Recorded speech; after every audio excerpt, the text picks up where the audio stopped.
السلام عليكم. عاملين ايه؟ انا هاجر من قناه لولي شانيل. يلا بقى نشوف الفيديو النهارده والاكله بتاعه الافراح اللي بيعملوها دايما في الافراح، بس دي احنا عاملينها في البيت. يعني النهارده دي غدوه كده بسيطه في البيت بتاعنا. دايما في الافراح المصريه لازم الكفته بالرز دي يعملوها. تعالوا شوفوها على اصولها بقى. بصوا هنا يا بنات، جبت كام فص توم كده وقطعته بالسكينه رفيع عشان ما كنتش لاقي ايد الهون، والكبه كنت شايلاها يعني، وحطيت لها زيت بصوا يا وسمنه. بنات، انا حطيت سمنه وزيت مع فصين الثوم كده. انا قطعتهم مش لاقيه الهون دلوقتي، فقطعتهم وحطيتهم. حطيت زيت وحطيت سمنه. ماشي. بصوا اهي كده الصلصه.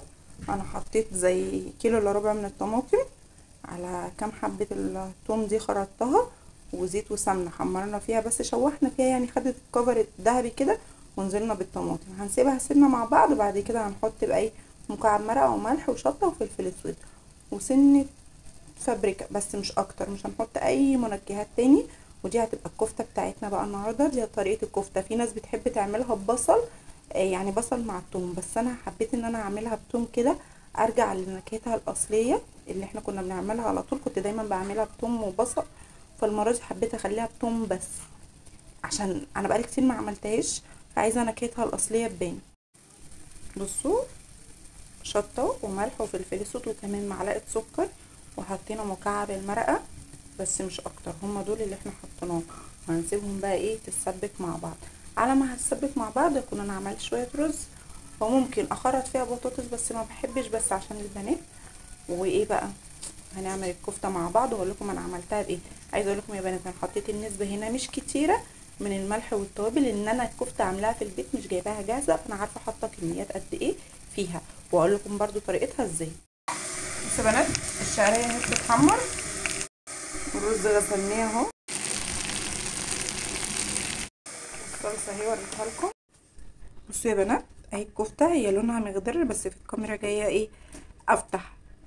ده كده عملتها ازاي. حطيت معاها بصلايه يعني متوسطه الحجم، وقرن فلفل، مكعب مرقه، ملح وشطه وكزبره وكمون، وزي نص كوبايه رز، نص كوبايه صغيره، وحزمه كزبره يعني.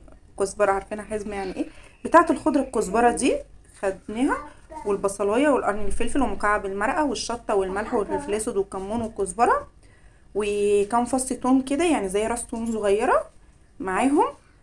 وطبعا جبنا اللحمه. انت بقى يعني على حسب الكميه اللي انت هتعمليها، احنا دي عاملينها نص، هتعملي اكتر من كده براحتك، هتعملي ربع اعملي ربع، يعني ده كده ده ربع، ده ربع.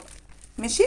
الربع التاني طبعا انتوا عارفين ان احنا بنشيله، بنعمل جزء وبنخلي جزء، فبنروح فعند الجزار بنقطع حته اللحمه اللي احنا عايزينها وبنقول له فرمها لنا مع دي. فرمها مع البصل والثوم والقرن فلفل والرز وبتاع ده، والملح والشطه والكمون والكزبره ومكعب المرقه والثوم وحزمه الكزبره الخضراء. بس كده بقى دي بقت الكفته مع اللحمه، بقت دي طريقه الكفته. ده الكفته كده اللي بنعملها عادي. في ناس بتبيعها جاهزه، بس انا بعملها كده عشان في توابل زياده بيحطوها، وفي شعريه وفي مكرونه وفي حاجات زياده قوي، فبتبقى تقيله على الصدر وبتفرول. لكن دي الطريقه اللي امي وامك بتعملها زمان، فدي الطريقه اللي انا بعملها بيها. فهصبحها دلوقتي وهوريكم اصبحها بايه. بس اهم حاجه وانا بصبحها، احط في طبق زي كده زيت، احط فيه زيت، ماده دهنيه يعني، عشان اعرف اصبحها بيها. وهتتحمر وتتحط في الصلصه اللي احنا عملناها مع بطاطسيتين 3. ممكن ما نحطش خالص بطاطس، بس انا هحطها عشان البنات، عشان مالكه ما بتحبش الكفته.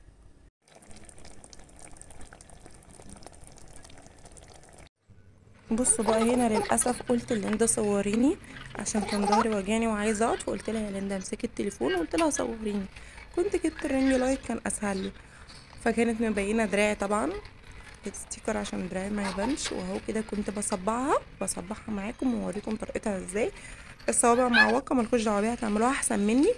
فهي يعني انا كده كنت بحمر لهم بس عشان ياكلوا الاول، هم عايزينها ياكلوها كده في الزيت الاول، وبعد كده هخلي جزء طبعا طلعنا النص التاني. بصوا كانت اتحمشت مني شويه، بس انا بوريكم ان هي ولا مفروله ولا اي حاجه، ولا اي حاجه فيها اهي. بصوا مفيهاش اي حاجه،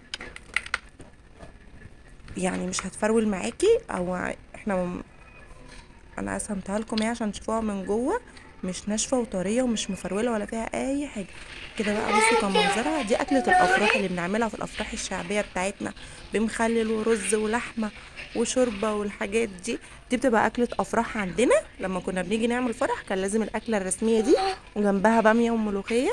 كان لازم دول اللي بيبقوا موجودين في الافراح. الكفته برز، باميه وملوخيه، مخلل ورز ولحمه وفراخ طبعا. ده كان بيبقى جنبيها.